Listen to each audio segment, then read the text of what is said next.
Another week, another Pike County budget hearing. This afternoon, the board met to discuss their seven-figure shortfall with the fiscal year budget expected to be voted on next week. WGEM's Zeke Shapiro attended the meeting and joins us now. So Zeke, what were those discussions like at the meeting today?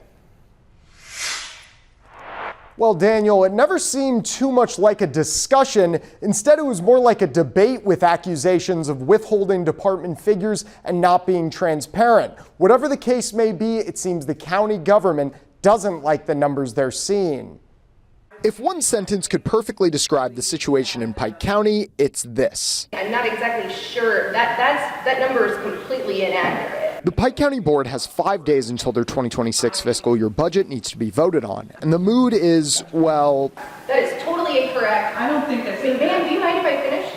At today's meeting, the argument was between board member Derek Ross and the county clerk Natalie Roseberry over her election budget. There was a segregation of my election budget that was removed from my actual county clerk budget. Ross said Roseberry had not adequately provided her budget figures, an accusation Roseberry said was unfounded. This was kind of government by ambush. It was brought up at last minute. Board chairman Rita Hoskin had her own opinion on the matter, more specifically on Roseberry and what she said was a lack of communication between the two. I just think she's been living in a vacuum. Roseberry claimed if the board had wanted her figures, it should have been done sooner. We had how many budget hearings? Taxpayers have paid a lot of money to have these discussions. None of these specific questions were ever asked of me to provide anything. Hoskins stuck to her guns. We feel that they could be more forthcoming and helpful in the way we're doing the budget. Despite the arguments and accusations, the budget is set for vote next Monday, and it will include a previously debated 10% property tax increase. You heard tonight, one of the members said, if we don't do that, the budget won't pass. Last year, the board passed a budget by one vote, and Hoskin told me off camera she expects it to be tight again.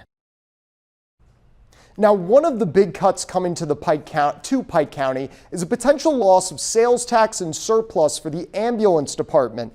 A portion of the 0.25% sales tax that goes directly to the ambulance service will have a portion go to the sheriff's department. That is along with another 0.25% tax meant for public safety. Board Vice Chairman Tom Lewis says the final adjustment is a compromise between the ambulance service and the sheriff's office that had to be done.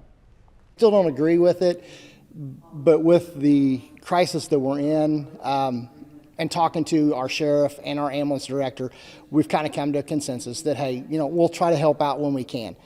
Not saying that we're going to be able to do this every year because we don't know what our expenses, could happen to be next year. Lewis explained it has been difficult to try to deal with how this year's fiscal budget preparations have been handled. Both he and County Clerk Natalie Roseberry said some of these difficulties have come down to Chairman Rita Hoskins' inexperience as a chairman, as this is her first year leading the budget meetings. Daniel. All right, thank you, Zeke. And the board did not ask the right questions, or Lewis said the board did not ask the right questions, which led to confusion on the finances. The final vote will take place Monday, November 24th.